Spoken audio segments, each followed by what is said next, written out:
Good afternoon, everyone. My name is Wendy Cromash. Welcome to today's Levy Lecture. We are thrilled that you're here. We are going to have a great performance today from Jon and Paddy Lynn. Let me just make a couple of announcements and then we will get right to the performance. First, thank you to the Levy Senior Center Foundation, without which we would not be able to have this lecture series. It's a wonderful not-for-profit organization in Evanston. We focus on enhancing the Levy Senior Center and improving the lives of the 55+ community. So when you are making your charitable gifts this year, please keep us in mind. If you'd like to purchase one of these long sleeve 100% cotton, completely comfortable and cozy large or extra large t-shirts, they're $15, which is a great bargain for a t-shirt. Let me know and I will deliver one to you. The other announcement I have is we publish a lot of the Evanston Roundtable, our local free newspaper, online newspaper in Evanston, carries a lot of the news about the Levy Senior Center and the Levy Senior Center Foundation. So we try and support them in every way we can. The Evanston Roundtable is having a membership drive right now. It's free. All you need to do is go to evanstonroundtable.com/sign-up. You'll get there. You can sign up for either a daily briefing or a weekly briefing or whatever you choose, but it's free and local journalism is important. So please try and support it. And let me get to the introduction. Okay, so before I turn the stage over to Jon and Paddy, let me read to you a little bit about Spoon River, the Spoon River Anthology. No other literary work from Illinois has ever had the radical impact as Edgar Lee Masters' Spoon River Anthology, published in 1915. In Masters' 243 thinly veiled epitaph poems, people from all walks of life come forward from their graves and share compelling stories of their hopes, dreams, tragedies, and joys, not to mention their advice and warnings to those who are still living. The uproar that the book created because of its unique freestyle verse and its portrayal of characters with blunt, brutal honesty caused a scandal upon its debut. The characters are based on real people that the author knew from growing up in Fulton County, Illinois. As a result of the scandal, the book was banned from the Spoon River area schools and libraries until 1974. The stories capture all aspects of life: irony, comedy, failure, and success. These monologues will not only reflect life and times of those living in 1915, but also offer universal lessons to all of us living today. International storyteller and actress Paddy Lynn has been sharing her passion for literature and storytelling for over 20 years with people of all ages. Her story acting programs for children have traveled all over the Midwest and many cities in Mexico. Paddy is the author of several children's books and has served as a drama teacher in various schools and librarians in Illinois. Renowned theater director and retired teacher Jon Lynn has a special affinity for Spoon River, having directed it numerous times in his teaching career. Jon has spent over 50 years with the Kirk Players in Mundelein and now serves as the artistic director for the group. We will get to speak to them out of character after the performance. Without any further ado, welcome to our stage, Jon and Paddy.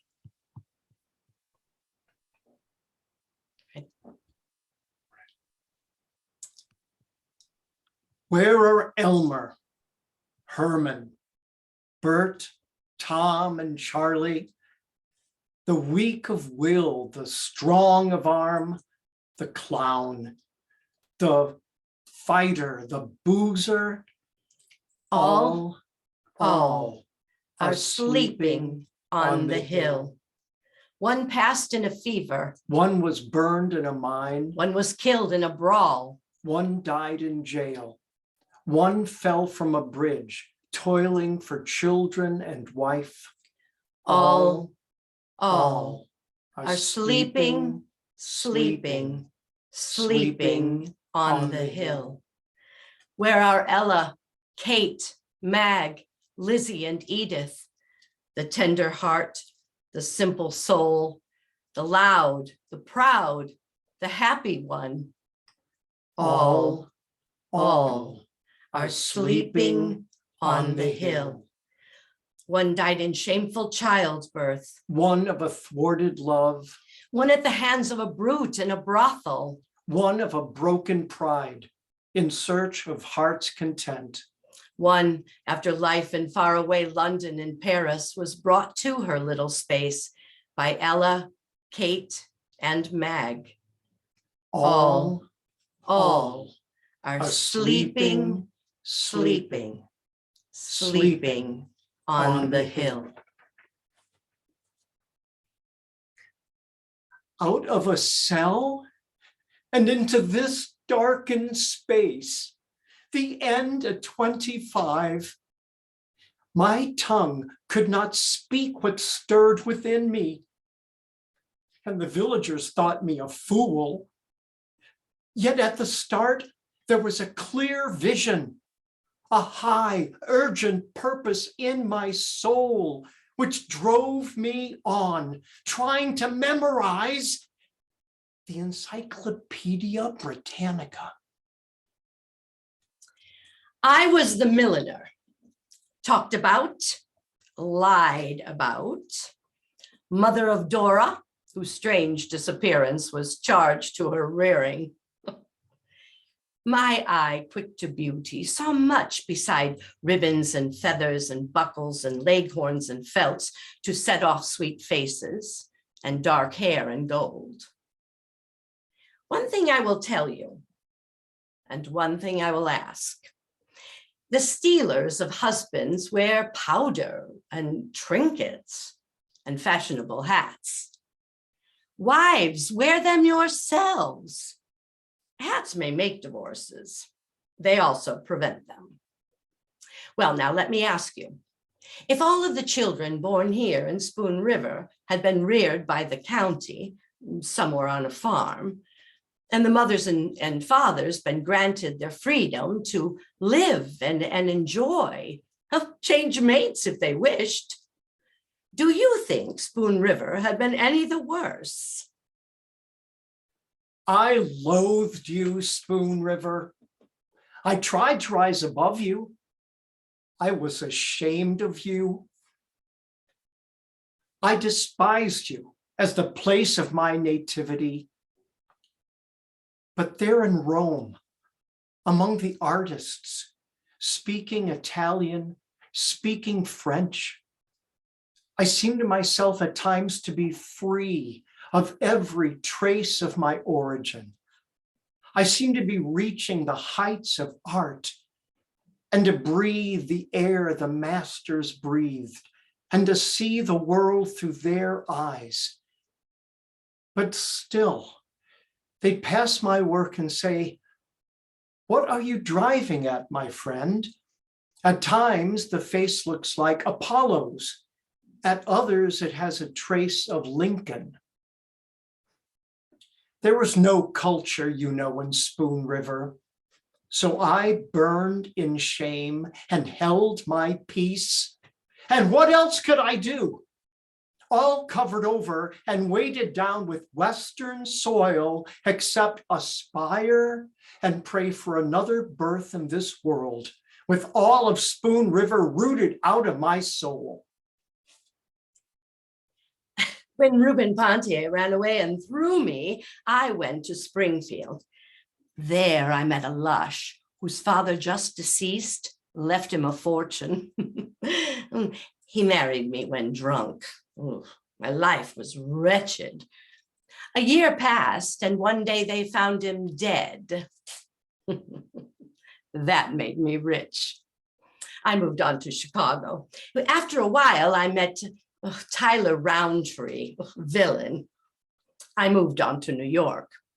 A gray-haired magnate went mad about me, so another fortune. Oh, he died one night right in my arms, you know. I saw his purple face for years thereafter. There was almost a scandal. I moved on, this time to Paris. Oh, I was now a woman, insidious, subtle, versed in the world, and rich. My sweet apartment near the Champs-Élysées became a center for all sorts of people. Musicians, poets, dandies, artists, and nobles, where we spoke French and German, Italian, English. I wed Count Navigato, native of Genoa. We went to Rome. He poisoned me, I think. Now, in the Campo Santo overlooking the seas, where young Columbus dreamed new worlds, see what they chiseled. Contessa Navigato, implora eterna quiete. My parents thought that I would be as great as Edison or greater. For as a boy, I made balloons and wondrous kites and little toys with clocks and little engines with tracks to run on and telephones of cans and thread. I played the cornet and painted pictures.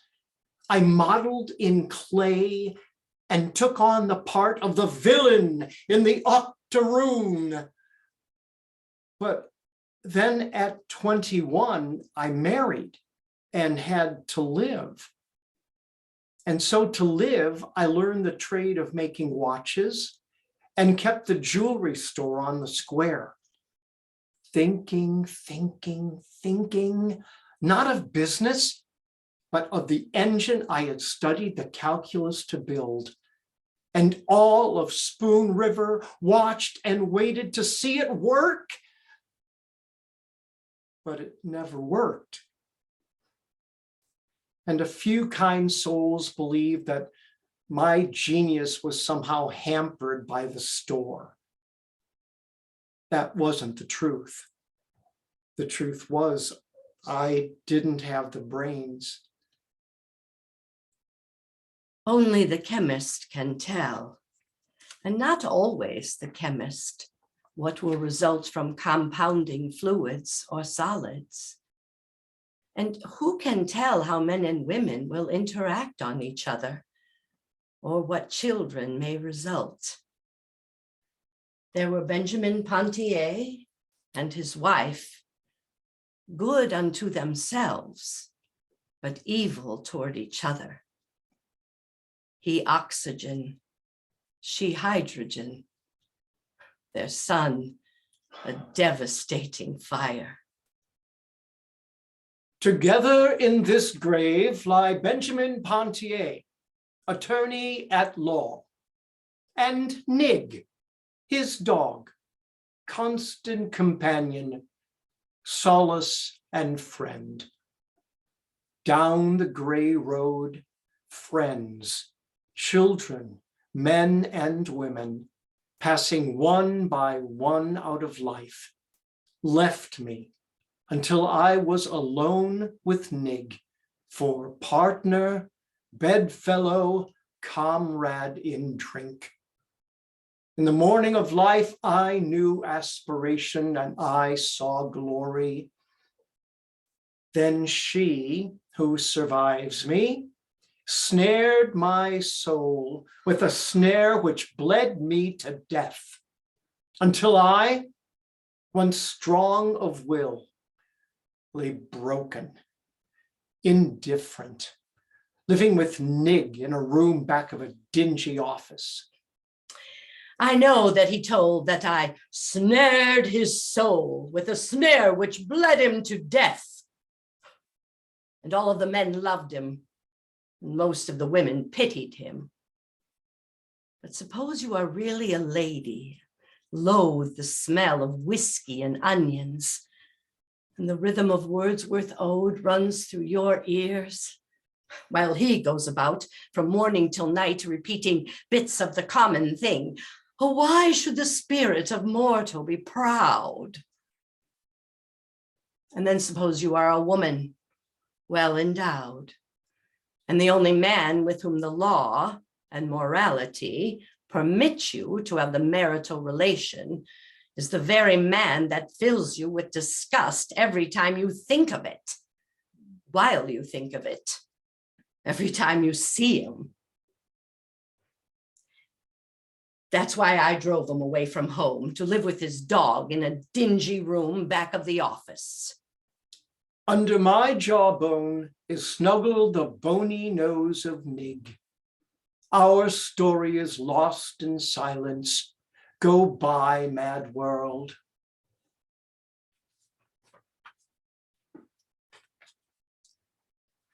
Where is my boy? My boy. In what far part of the world? The boy I loved best in all the world. I, the teacher, the virgin heart, the old maid who made them all my children. Did I know my boy aright, thinking of him as spirit aflame, active, ever aspiring? Well, Emily Sparks, your prayers were not wasted. Your love was not all in vain. I owe whatever I was in life to your hope that would not give me up, to your love that saw me still as good. Dear Emily Sparks, let me tell you the story. I passed the effect of my father and mother. The milliner's daughter made me trouble. And out I went into the world, where I passed through every peril known of wine and women and joy of life. One night, in the room in the Rue de Rivoli, I was drinking wine with a black-eyed coquette, and the tears swam into my eyes. She thought they were amorous tears and smiled at the thought of her conquest over me. But my soul was 3,000 miles away in the days when you taught me in Spoon River. And just because you no more could love me, nor pray for me, nor write me letters, the eternal silence of you spoke instead. And the black-eyed coquette took the tears for hers, as well as the deceiving kisses I gave her. But somehow, from that hour, I had a new vision. Dear Emily Sparks. Oh boy, boy, for whom I prayed and prayed in many a watchful hour at night. Do you remember the letter I wrote you of the beautiful love of Christ? And whether or not you ever took it, my boy, wherever you are, work for your soul's sake, that all of the clay of you, all of the dross of you may yield to the fire of you, till the fire is nothing but light, nothing but light.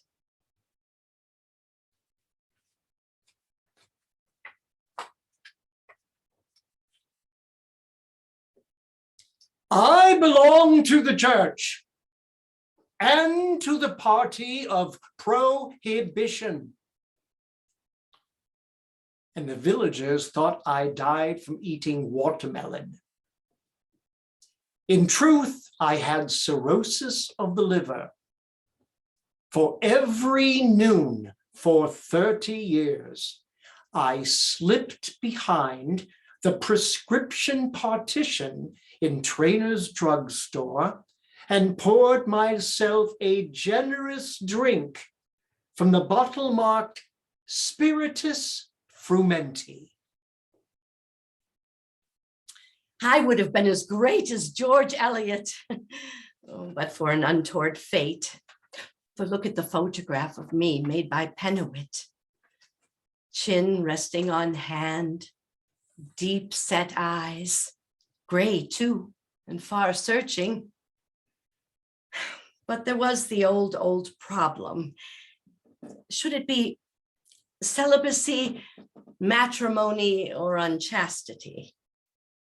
Then John Slack, the rich druggist, wooed me, luring me with the promise of leisure for my novel, and I married him, giving birth to 8 children. And I had no time to write. So it was all over for me anyway when I ran the needle in my hand while washing out the baby's things and died of lockjaw. An ironical death. Hear me, ambitious souls. Sex is the curse of life. I was the first fruits of the Battle of Missionary Ridge.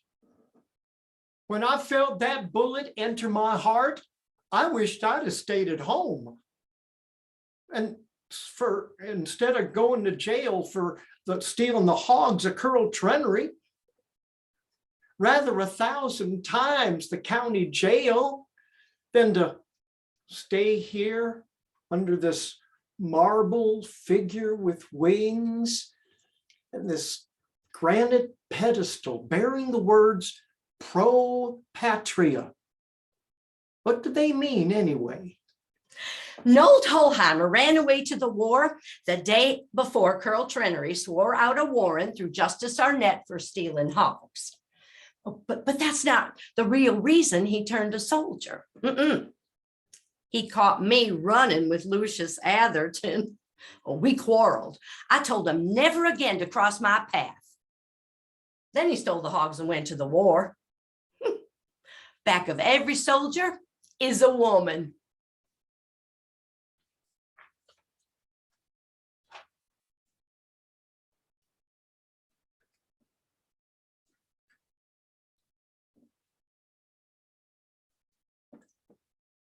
The earth keeps some vibration going there in your heart, and that is you. And if the people find you can fiddle, why, fiddle you must for all your life. How could I till my 40 acres, not to speak of getting more, with a medley of piccolos, bassoons, and horns stirred in my brain by crows and robins and the creak of a windmill, only these.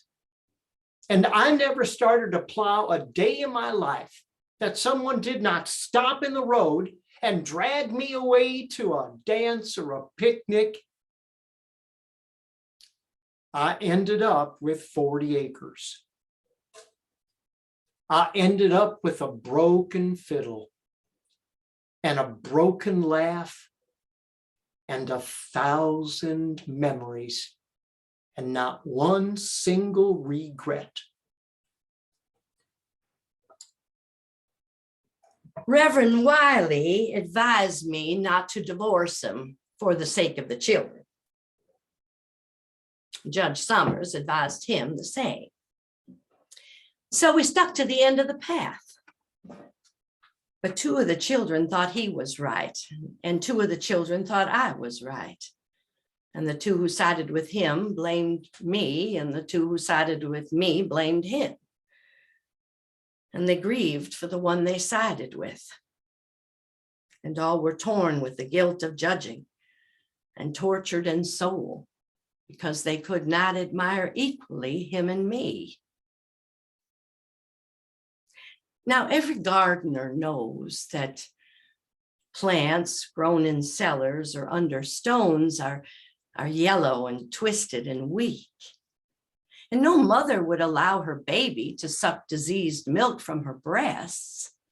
Yet Preachers and judges advise the raising of souls where there is no sunlight, only twilight, no warmth, only dampness and cold.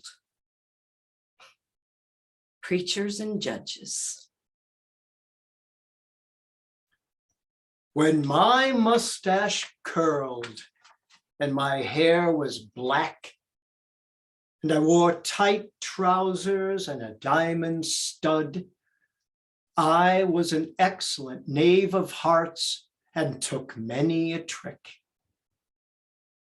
But when the gray hairs began to appear, lo, a new generation of girls laughed at me, not fearing me, and I had no more exciting adventures wherein I was all but shot for a heartless devil, but only drabby affairs, warmed over affairs of other times and other men. And time went on until I lived at Mayor's restaurant, partaking of short orders, a gray, untidy, toothless, discarded, rural Don Juan. There is a mighty shade here named Dante, who sings of one named Beatrice. And now I know that the force that made him great drove me to the dregs of life.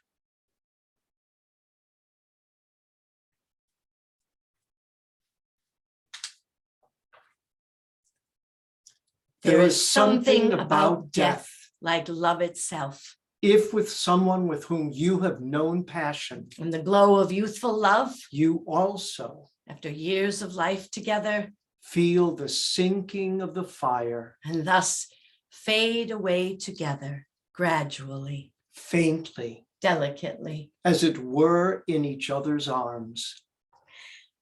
Passing from the familiar room. That is the power of unison between souls, like love itself.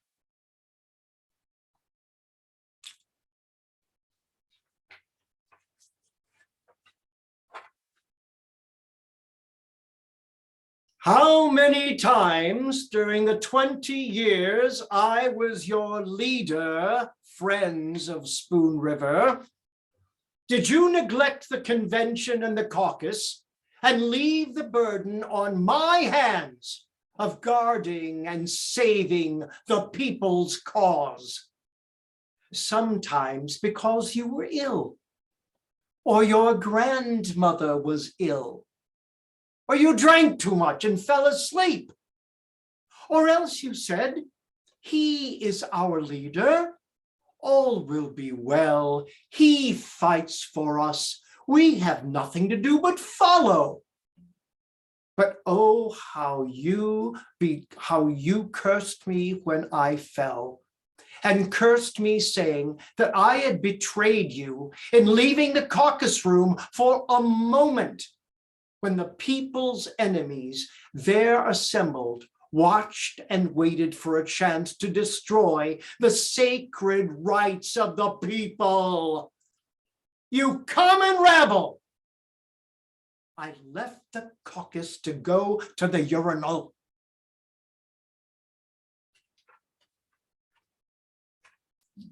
At 4 o'clock in late October, I sat alone in the country schoolhouse, back from the road mid stricken fields, and an eddy of wind blew leaves on the pane and crooned in the flue of the cannon stove, with its open door blurring the shadows with the spectral glow of a dying fire. In an idle mood, I was running the planchet.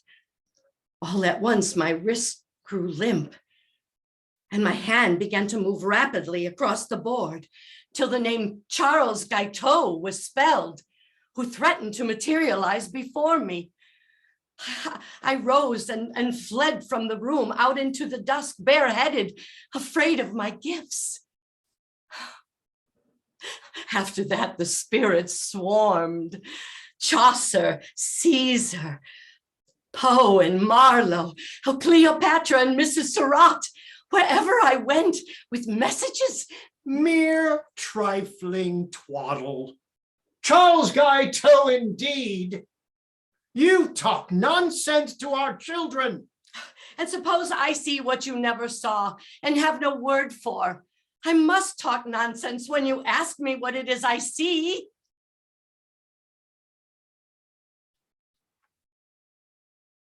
I was just turned 21. And Henry Phipps, the Sunday school superintendent, made a speech at Bindle's Opera House. The honor of the flag must be upheld, whether it be assailed by a barbarous tribe of Tagalogs or the greatest power in Europe. And we cheered and cheered the speech and the flag that he waved as he spoke. And I went to the war in spite of my father. And I followed the flag until I saw it raised by our camp in a rice field near Manila. And all of us cheered and cheered it. But there were flies and poisonous things. And there was the deadly water and the cruel heat and the sickening putrid food. And the smell of the trench out back at the tents where the soldiers went to empty themselves. And there were the whores who followed us, full of syphilis and beastly acts between ourselves or alone, with bullying, hated degradation among us, and days of loathing and nights of fear, to the hour of the march through the steaming swamp, following the flag, till I fell with a scream, shot through the guts. Now, there's a flag over me in Spoon River. A flag. A flag. I wrote him a letter asking him for old time's sake to discharge my sick boy from the army, but maybe he couldn't read it. So I went into town and I asked James Garber, who wrote beautifully, write the letter, but maybe it was lost in the mails. So I traveled all the way to Washington. I was more than an hour finding the White House, and when I found it, they turned me away, hiding their smiles. And then I thought, oh, well, he ain't the same as when I boarded him, and he and my husband worked together. And all of us called him Abe there in Menard.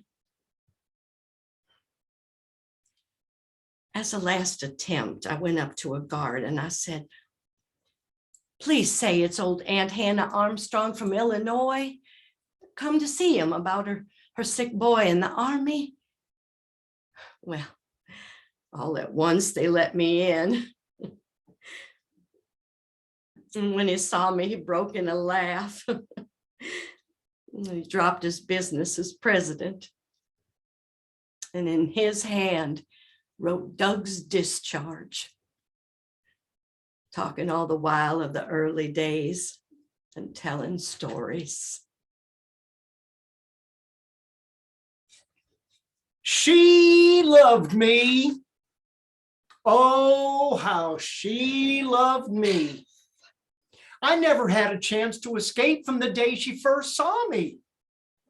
But then, after we were married, I thought she might prove her mortality and let me out, or she might divorce me. But few die, none resign. So then I ran away and was gone for a year on a lark. But she never complained. She said all would be well, that I would return. And I did return. I told her that while taking a row in a boat, I had been captured near Van Buren Street by pirates on Lake Michigan and kept in chains so I could not ride her. She cried and kissed me and said it was cruel, outrageous, inhuman. I then concluded that our marriage was a divine dispensation and could only be dissolved by death. I was right. He ran away and was gone for a year. When he came home, he told me the silly story of being kidnapped by pirates on Lake Michigan and kept in chains so he could not write me. I pretended to believe him, though I knew quite well what he was doing and that he had met the milliner, Mrs. Williams, now and then when she went into the city to buy goods, as she said. But a promise is a promise, and marriage is marriage.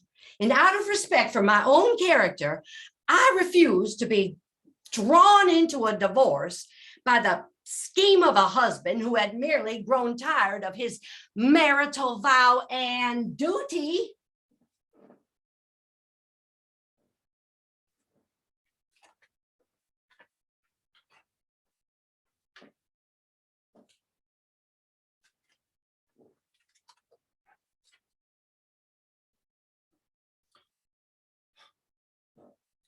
I wanted to go away to college, but Rich Aunt Persis wouldn't help me. So I made gardens and I raked the lawn and I bought John Alden's books with my earnings and toiled for the very means of life. I wanted to marry Delia Prickett, but how could I with what I earned? And there was Aunt Persis, more than 70, who sat in her wheelchair half alive, with her throat so paralyzed that when she swallowed, the soup ran out of her mouth like a duck. A gourmand yet, investing her income in mortgages, always fretting about her rents and notes and papers. That morning, I was sawing wood for her and reading Proudhon in between. I went inside to get a drink of water, and there she was, asleep in her chair, and Proudhon lying on the table, and a bottle of chloroform on the book that she used sometimes for an aching tooth. I poured the chloroform on a handkerchief and I held it to her nose until she died. Oh, Delia, Delia, you and Proudhon steadied my hand. And the coroner said she died of heart failure. I married Delia and got the money. A joke on you, Spoon River. Almost a shell of a woman after the surgeon's knife, and almost a year to creep back into strength. Till the dawn of our wedding decennial found me my seeming self again. We walked the forest together by a path of soundless moss and turf. But I could not look in your eyes, and you could not look into my eyes, for such sorrow was ours.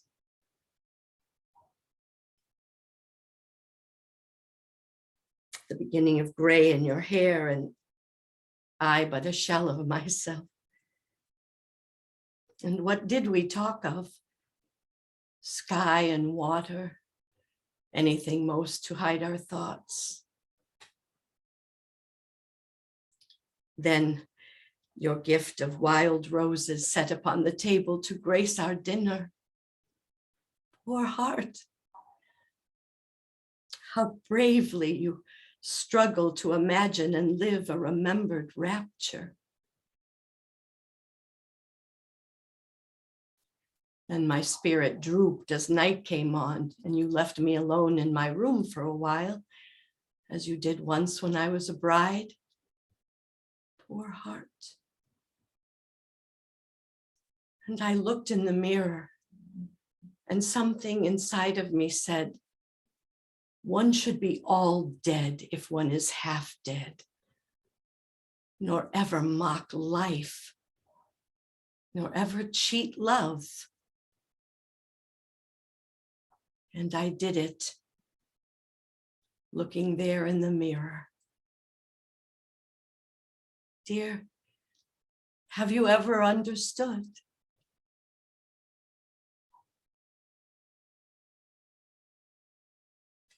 It was moonlight, and the earth sparkled with new fallen frost. It was midnight, and no one was abroad. Out of the chimney of the courthouse, a greyhound of smoke leaped and chased the northwest wind. I carried a ladder to the landing of the stairs and leaned it against the frame of the trap door in the ceiling of the portico. Then I climbed up under the roof and amid the rafters, and I flung among those seasoned timbers a handful of oil-soaked waste. Then I climbed down and slunk away. In a little while, the fire alarm rang. Clang, clang, clang! And the Spoon River Ladder Company came with a dozen buckets and began to pour water on the glorious bonfire, growing hotter, higher and higher till the walls caved in. And the limestone columns where Lincoln stood crashed like trees when the woodsman fells them.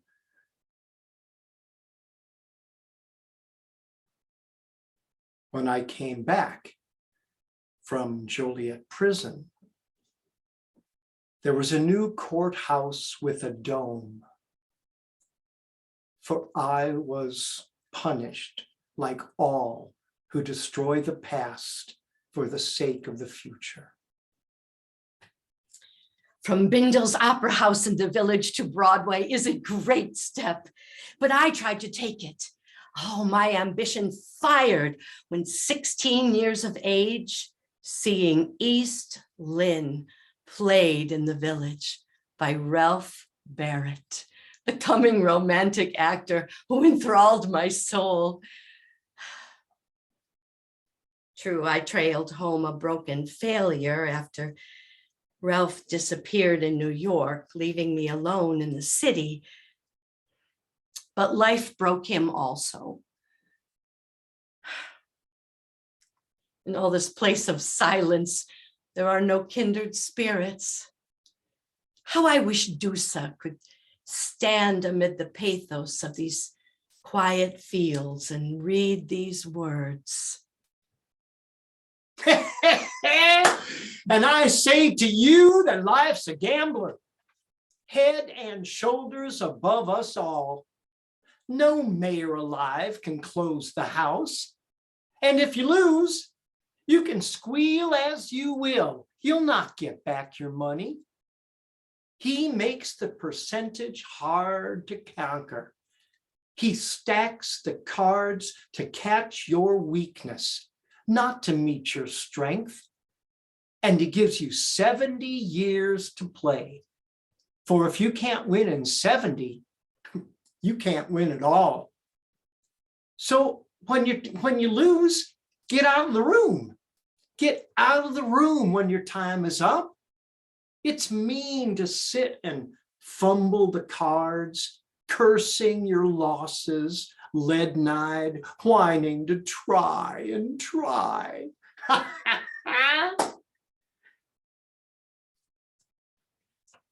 I went to the dances at Chandlerville and played snap out at Winchester. One time we changed partners, driving home in the moonlight of middle June, and I found Davis. We were married and lived together for 70 years, enjoying, working, raising the 12 children, 8 of whom we lost ere I had reached the age of 60. I spun, I wove, I kept the house, I nursed the sick, I made the garden, and for holiday rambled over many a field where sang the larks, and by Spoon River gathered many a shell and many a medicinal weed, shouting to the wooded hills, singing to the green valleys. At 96, I had lived enough, that is all, and I passed to a sweet repose. What is this I hear of sorrow and weariness, anger, discontent and drooping hopes? Degenerate sons and daughters, life is too strong for you. It takes life to love life.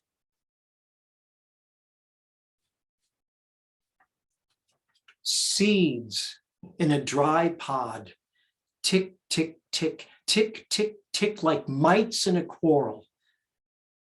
Faint iambics that the full breeze wakens, but the pine tree makes a symphony thereof.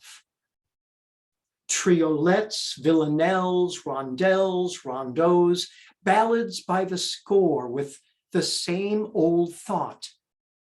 The snows and roses of yesterday are vanished. And what is love but a rose that fades? Life all around me, here in the village. Tragedy, comedy, truth and valor, courage, constancy, heroism, failure, all in the loom, and oh, what patterns. Woodlands, meadows, streams, rivers, blind to all of it, all my life long.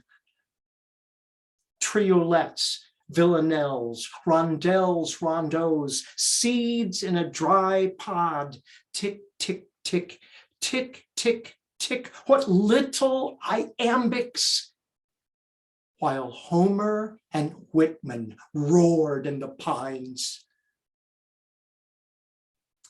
Out of me, unworthy and unknown, the vibration of deathless music, with malice toward none, with charity for all.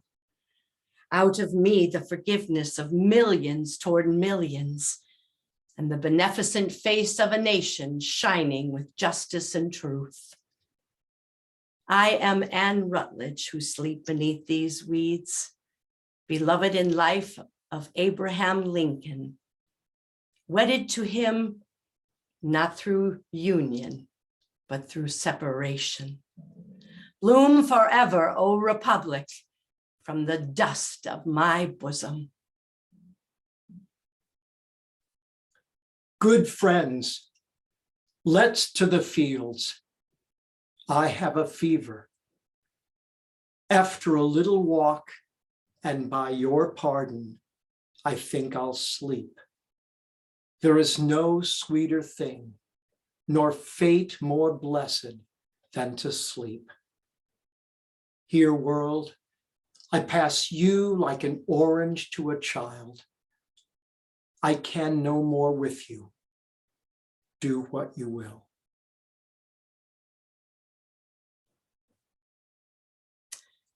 Thank you.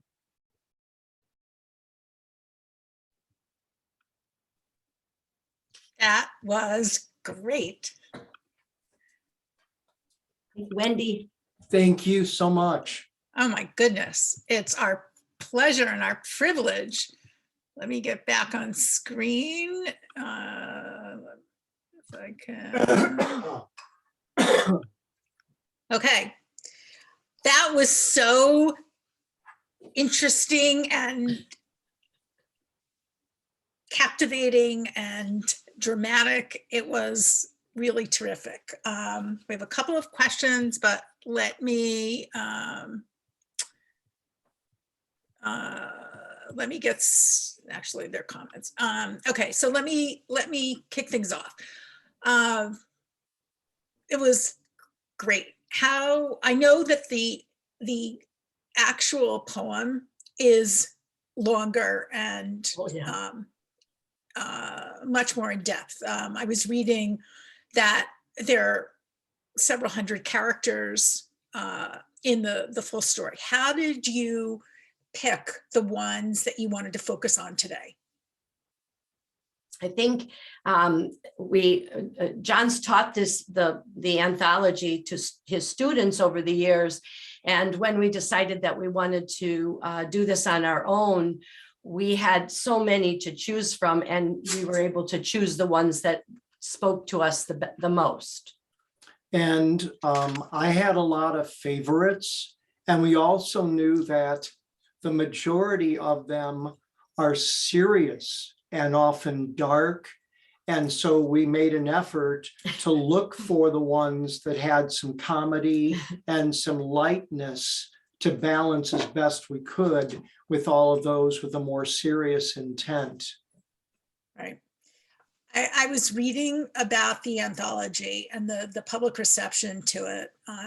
You, in the introduction, you said that it was banned in the area around Lewiston, which is Masters' hometown, because Spoon River is fictional, but the Spoon River does exist, and that it was banned in that area. I read that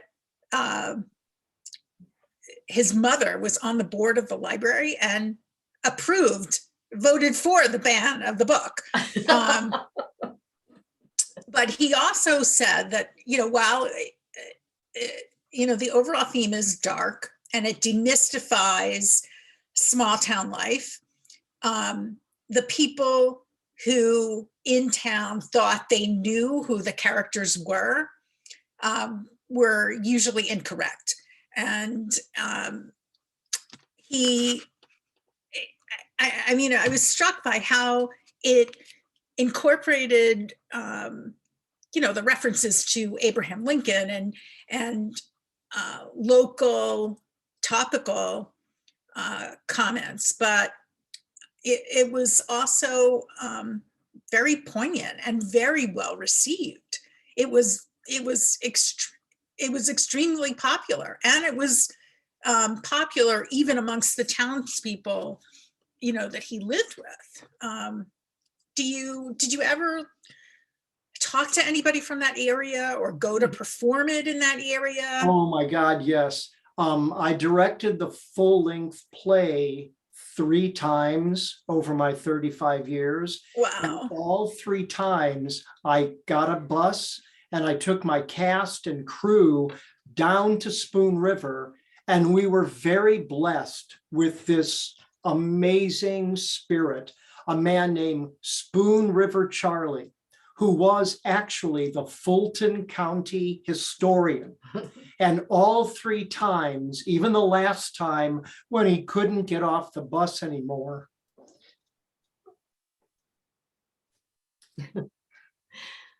Jon became very, very close with him. I'm sure, yeah. He gave us these amazing tours of the whole town, and he would tell people, he'd yell at the kids, "Hey, what are you? Okay, that's your office over there, and what are you? And who's this editor? Well, that's your building." And he would say, and he would tell us all the true stories behind the characters, and then took us into the hill, Oak Hill Cemetery, and showed all the gravestones of all, well, the characters that are there.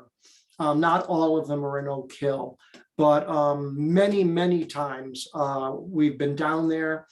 And you were mentioning his mother being the librarian. His father was the mayor of Lewiston, which is the name for his mythical Spoon River, 4 different times. And Edgar Lee Masters' first job was as a newspaper boy man in town there. So he always got all the news.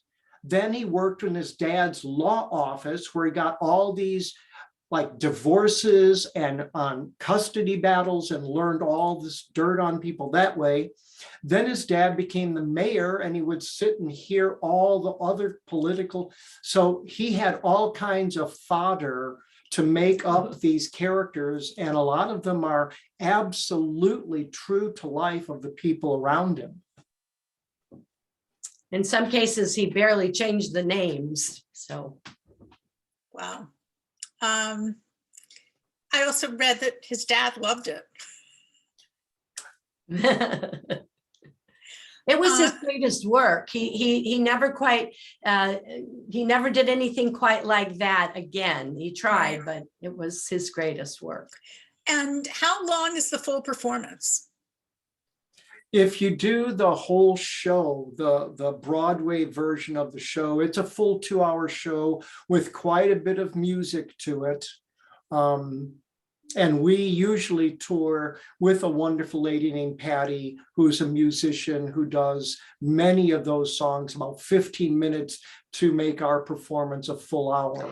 But actually, when Paddy was working with us, she also chose her own songs that were popular in that time frame, and because she plays guitar and a banjo, and we did not do the production at all. The production, the one that was out years ago. No, we just chose our own. Because it's in public domain, so you can choose whatever you want. And many of the songs that she chose are also in the original play. Has it ever been performed on Broadway? Yes, yeah. Absolutely. I don't really know the year, but a ways back. Okay, let me get to some of the questions.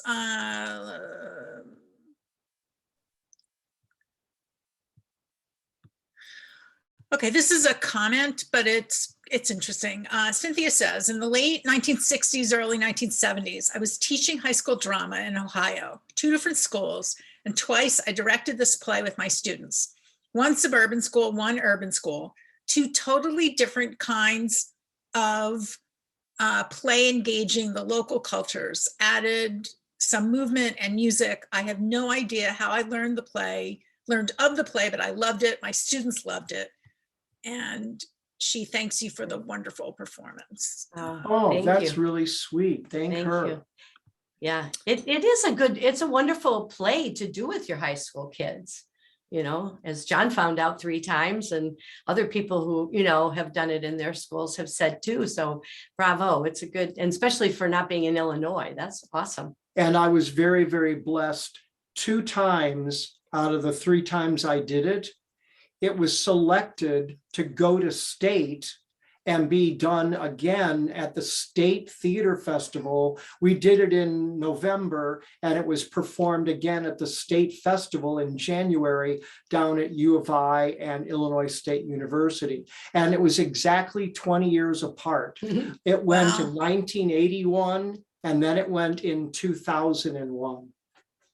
Different school. 2 different schools, yeah. And I'm guessing it didn't win, or you would have well, said there's no winner at that point. The big thing is, if you are chosen to go to state with your high school play, that's it, baby. That's the honor. Okay, great.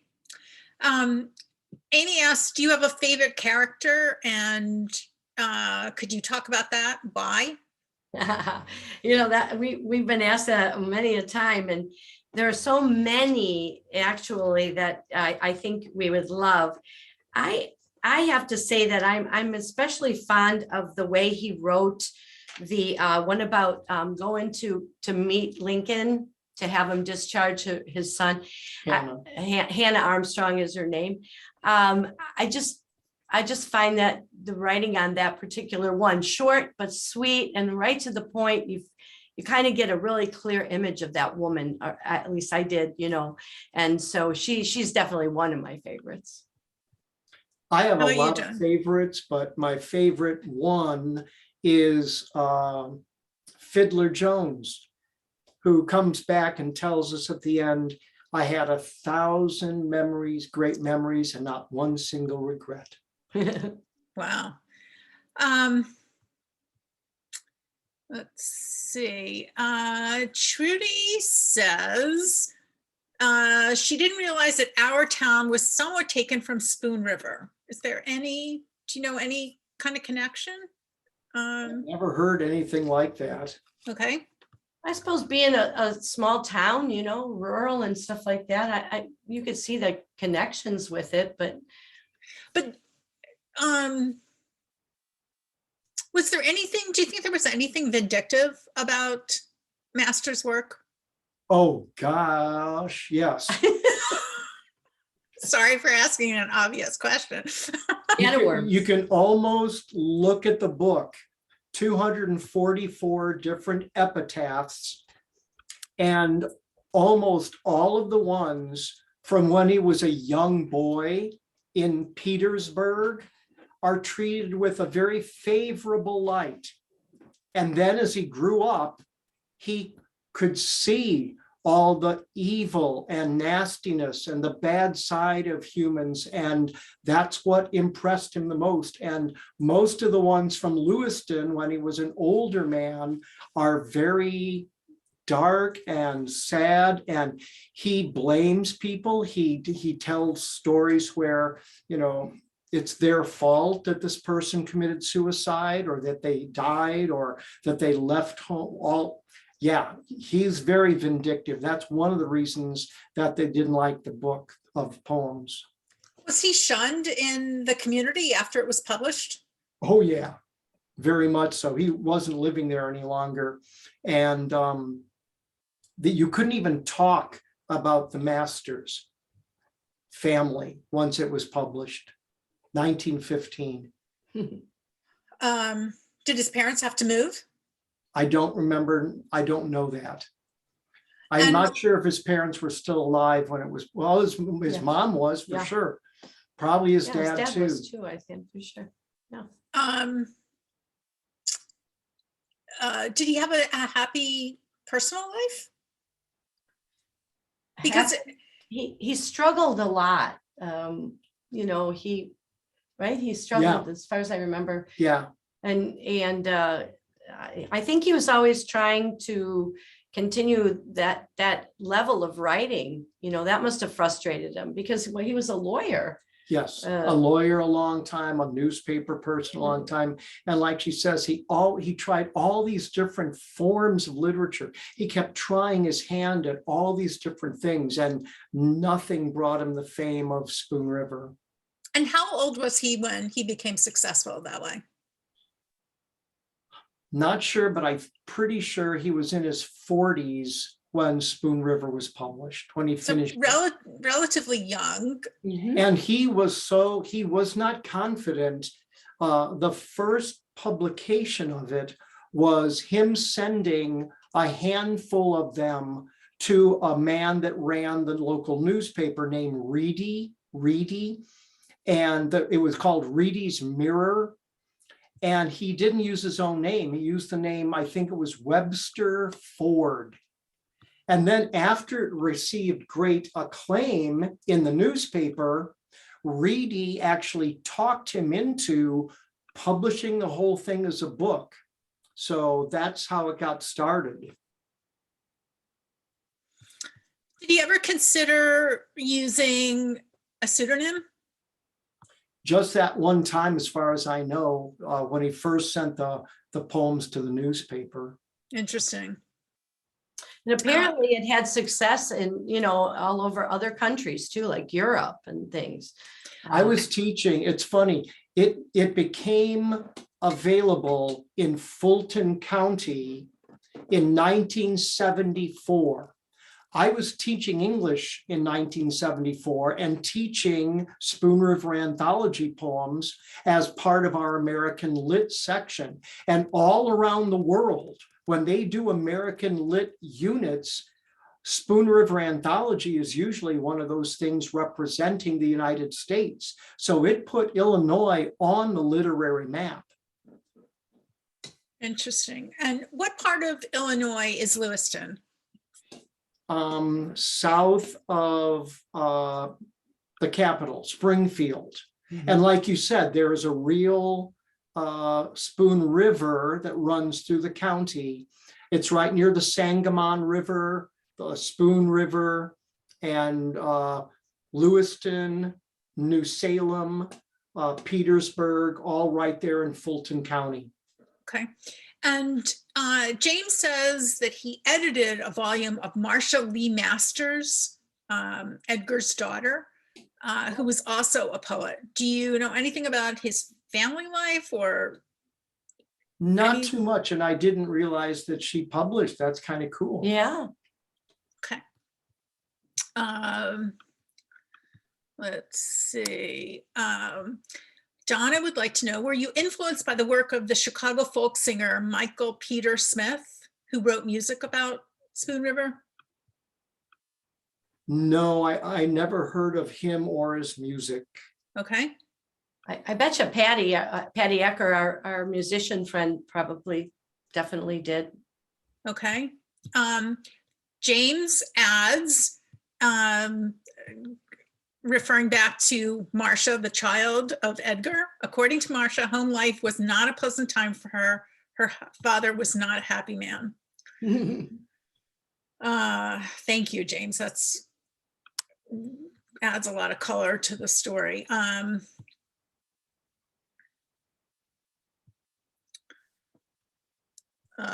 Okay, Maria says Spoon River area, I guess Lewiston, was the home on many Italian immigrants from Bologna and Modena.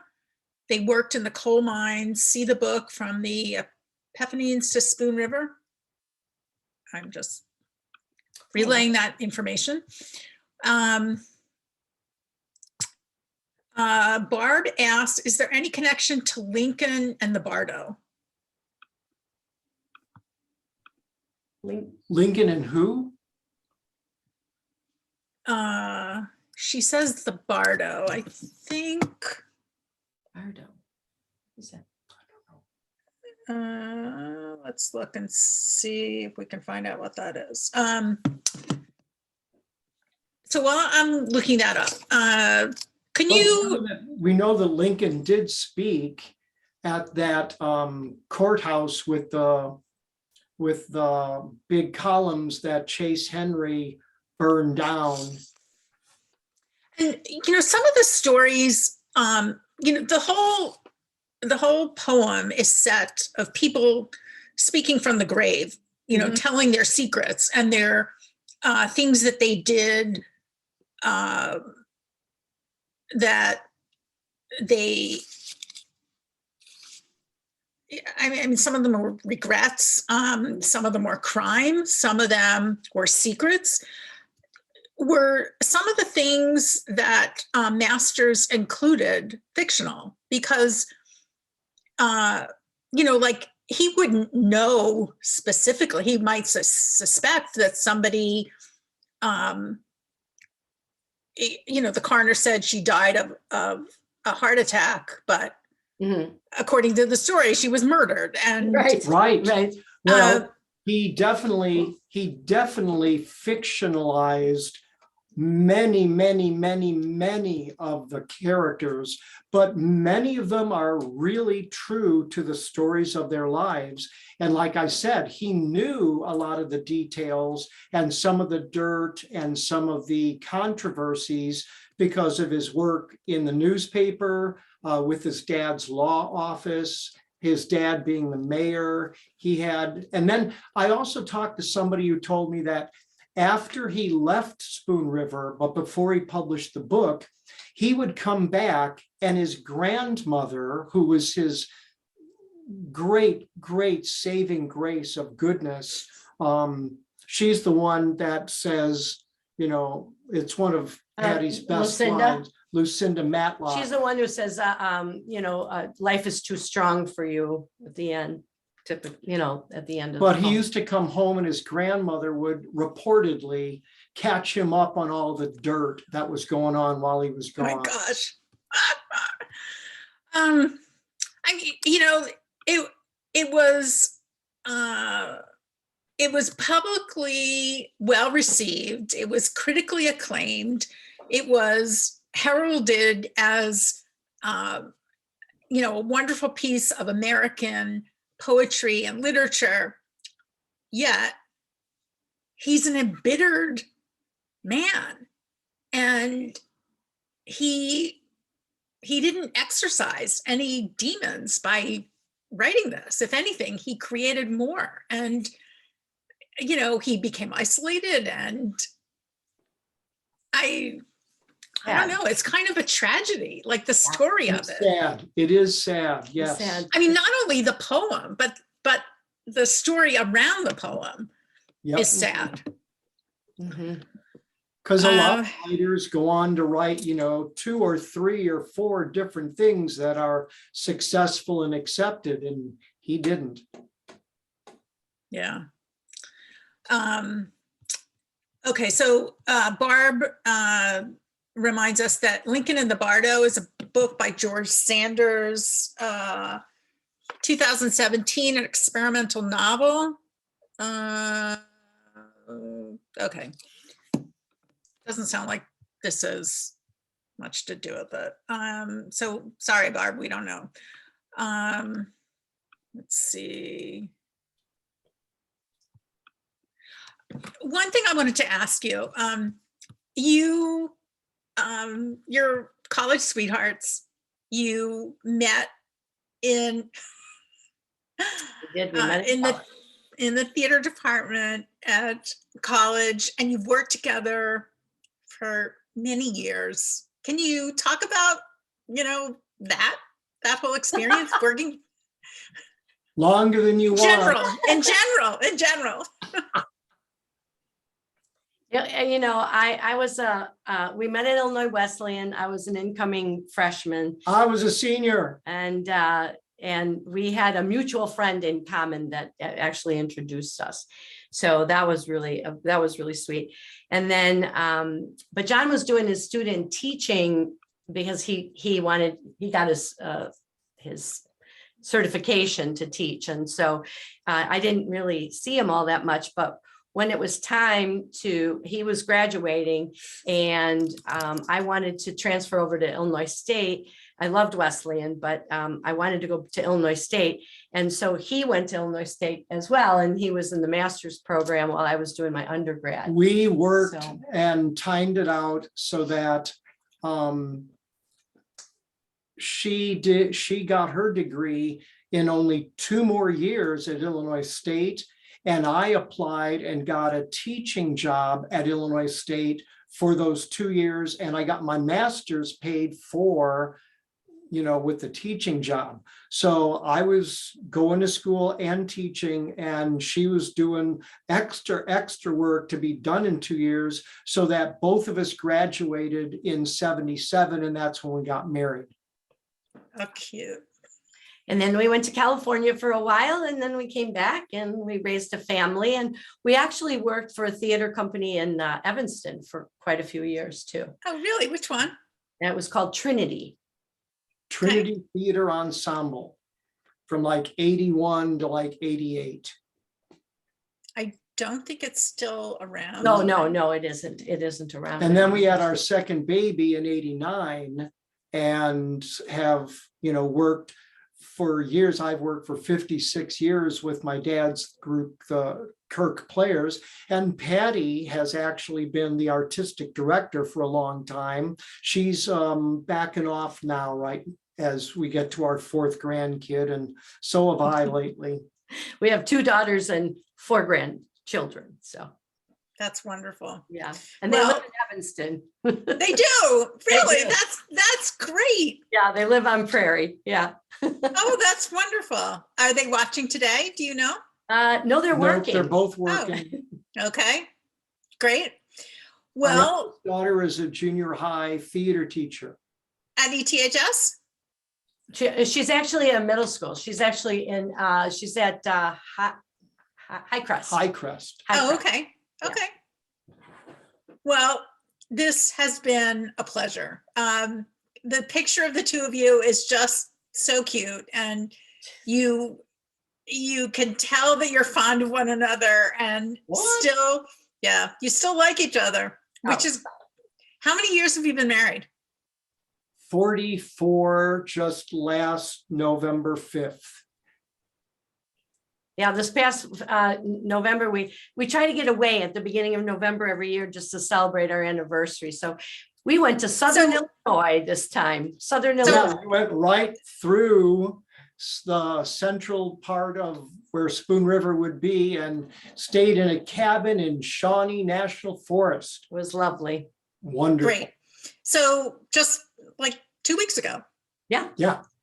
Yeah. Well, happy anniversary. Thank Thank you. Thank you so much. This was really wonderful. It was a great introduction. I did not know anything at all about Edgar Masters, and this is a wonderful introduction, and I'm curious to read the rest of it. It's available in paperback, and okay. And it's free verse. So that's what makes it, I think, really cool. It's just free verse at a time like when people weren't, really embracing that. And there's a few newer, I say newer, and they might be like 8 or 10 years old now, but compared to when I started doing it back in the 80s, there's a couple of newer ones that have added some of the poems that were not in the original edition and give unbelievable depth of explaining who they were, what he was really saying, and just exciting literature. Interesting. Very interesting. Well, wonderful. Thank you so much for teaching us about this. You consider him a poet as opposed to His a playwright. greatest success was as a poet. He never wrote the play. He only wrote the book of poems. Each one a personal epitaph of someone. A combination of In their people grave. oftentimes too. So, Right. yeah. Right. Thank you so much. Thank you for this having was- us.